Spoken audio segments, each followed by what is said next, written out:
Olá pessoal, olá família típica. Hoje eu trago uma excelente notícia para vocês, porque tem muita gente me perguntando se aquela redução de jornada do servidor público federal, se ela vale também para quem trabalha pela CLT. Será que vale? Será que não vale? Tá a fim de saber? Aguenta aí que eu já te conto.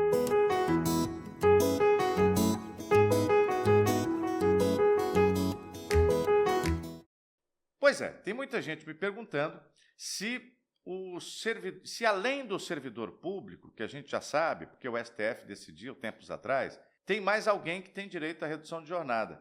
E quem trabalha pela CLT tem direito à redução de jornada? CLT, gente, para quem não sabe, é Consolidação das Leis do Trabalho. CLT é o cara que trabalha de carteira assinada, né?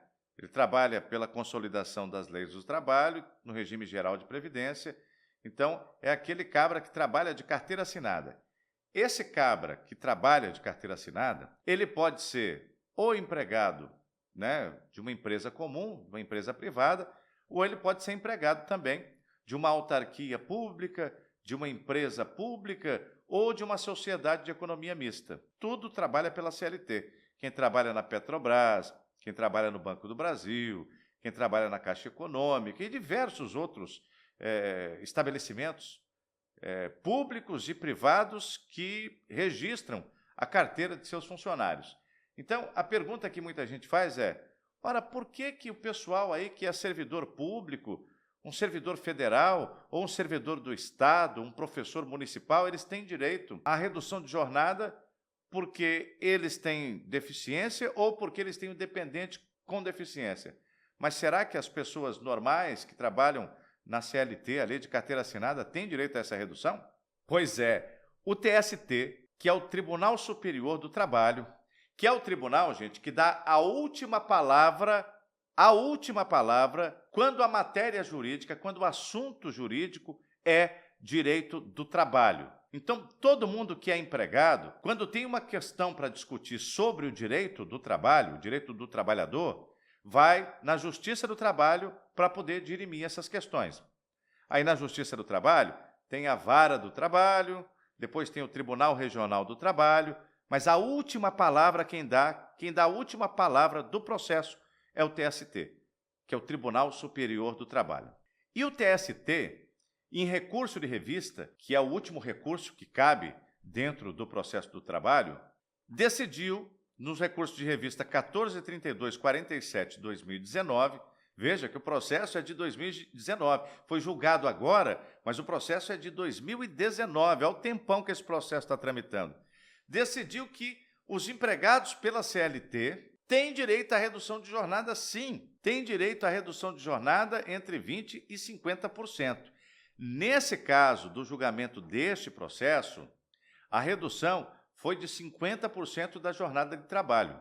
Era uma trabalhadora que tem um filho autista, um filho com transtorno do espectro autista, e que fez o requerimento para reduzir a jornada em razão de ter que dar uma atenção especial para o seu filho, né, por causa da condição dele de TEA. Então, a empresa que ela trabalha negou esse direito. Quando negou, ela foi até a Justiça, ela foi no TRT, né, na Vara do Trabalho da cidade dela, perdeu. Depois ela foi para o Tribunal Regional do Trabalho do estado dela, perdeu, e aí foi para o TST e finalmente venceu o processo, onde teve o reconhecimento que ela tem direito à redução de jornada do trabalho. Eu queria te explicar um pouco melhor sobre isso, como é que esse trem funciona. Mas antes de dar essa explicação, que vai ser muito útil para você, não saia daí, termine de assistir esse vídeo. Eu queria pedir a você que se inscreva no canal e que clique no sininho para você ser notificado de outros vídeos que a gente vier a produzir. Inclusive, sobre esse assunto da redução de jornada, eu tenho mais 2 vídeos, mais 2 conteúdos muito interessantes para transmitir para você. Então, não deixa de seguir. No final, se você gostar, você dá um joinha e compartilha com outras pessoas, tá bom? Então, vamos lá dar as explicações. Primeiro, por que surgiu essa discussão se o trabalhador da CLT tem ou não direito a esse benefício da redução de jornada? Porque esse benefício ele está previsto só numa lei federal. Ele só está previsto como lei, como texto de lei, numa lei federal, que é a Lei 8.112. A Lei 8.112 é o regime jurídico único dos trabalhadores federais, dos funcionários da União. Então, em princípio, essa lei foi feita só para os servidores públicos, e aqui eu estou me referindo a servidor mesmo, estatutário, federais. Então, é a galera que trabalha para o governo federal, né? É a pessoa que trabalha nos diversos ministérios, nos órgãos da administração pública direta e indireta federal. E aí, houve um julgamento no STF, cujo acórdão foi publicado, acho que em abril desse ano, de 2023, que reconheceu esse mesmo direito da Lei 8.112 para todos, gente, todos, tá? Todos os servidores públicos de todos os estados e de todos os municípios do Brasil. Então, aquilo que era só do servidor público federal foi reconhecido pelo STF como sendo direito de todos os servidores do Brasil, não só os federais, também os estaduais e os municipais, mesmo que os municípios e os estados não tivessem lei falando nada sobre isso. Aquilo que está escrito na Lei 8.112 valeria também para todos os estados e municípios.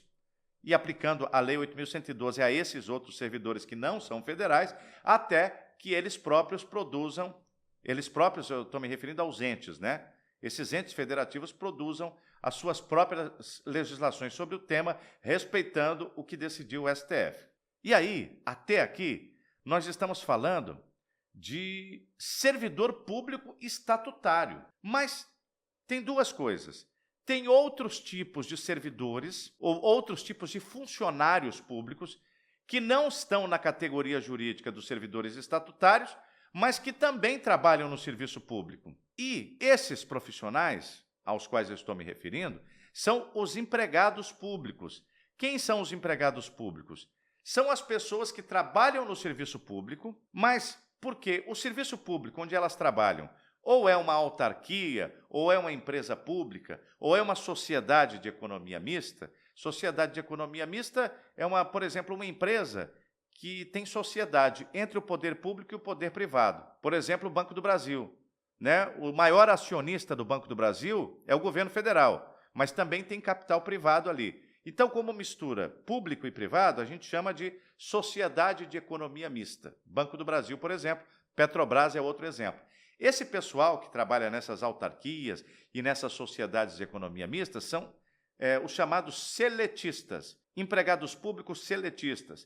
Por que é que são seletistas? Seletistas vem de CLT, né? Como se fosse CLTistas, seletistas para abreviar. Se trabalha pela CLT, tem direito? Agora nós vamos ver isso, vamos verificar isso agora. E os outros trabalhadores das empresas privadas que não são servidores públicos, também têm esse direito? Segundo o fundamento da decisão do TST, essa que eu estou comentando aqui, todos eles têm direito. Todos têm direito. Por quê? Porque a fonte desse direito, gente, não é a Lei 8.112, não é a fonte primária. A fonte primária é a Convenção de Nova York, que é a Convenção Interamericana do Direito das Pessoas com Deficiência, que foi, na verdade, aprovada, foi assinada, subscrita pelo Brasil no ano de 2007 e que foi ratificada pelo Brasil, né, com uma força de emenda constitucional no ano de 2009. Então, no Brasil, a Convenção de Nova York ela tem o mesmo valor da Constituição. E a Convenção de Nova York é que fala que os empregadores têm que fazer isso, que o país que assinou a Convenção de Nova York tem que criar as leis e os meios para que os pais de pessoas com deficiência e as pessoas com deficiência tenham adaptações razoáveis no âmbito do trabalho. E é isso que é esse direito à redução de jornada. É uma adaptação especial e razoável para que o servidor que tenha deficiência, para que o servidor que tenha um dependente com deficiência tenha uma redução, tenha uma colher de chá na sua jornada de trabalho para poder cuidar ou da própria saúde ou da saúde do dependente. Só que a Convenção de Nova York não fala que tem que ser só servidor público. Fala que é o trabalhador de um modo geral. E se é o trabalhador, naturalmente, que precisa estender esse direito a todas as pessoas, inclusive as que trabalham pela CLT. Então, o TST decidiu isto agora. Agora, preste atenção. É verdade que o TST tomou essa decisão num contexto em que o profissional de carteira assinada trabalhava num hospital público, pela CLT, sim, de carteira assinada, mas num hospital público, sendo empregado público seletista. Só que o fundamento que o TST utilizou é o fundamento que poderia ter sido utilizado para qualquer outro empregado de carteira assinada de uma empresa privada. Então, vale também para a empresa privada. A questão que se coloca, e a ressalva que eu faço, quando a pessoa trabalha numa empresa privada é que, se ela for à justiça, ela vai conseguir esse direito.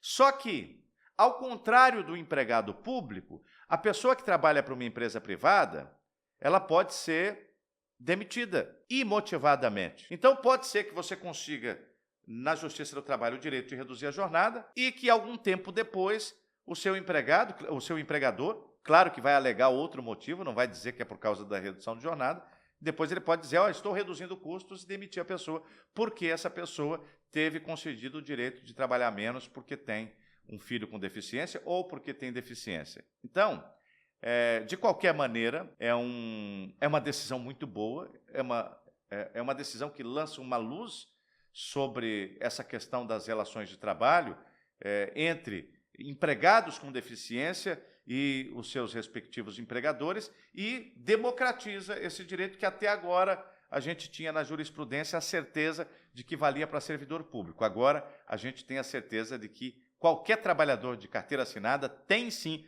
o direito à redução de jornada em razão de ter ele próprio, o funcionário, o empregado, uma deficiência ou em razão de ter um dependente com deficiência. Esse dependente pode ser um filho, pode ser um irmão que seja deficiente, que seja dependente, que viva na mesma casa, pode ser um cônjuge, pode ser qualquer dependente com deficiência. Eu espero que esse vídeo tenha sido útil, eu te peço mais uma vez para se inscrever no canal. Se o vídeo foi útil e você gostou, dá um like e compartilhe com outras pessoas que, como você, possam ter interesse nesse assunto. Muito obrigado e até o nosso próximo encontro.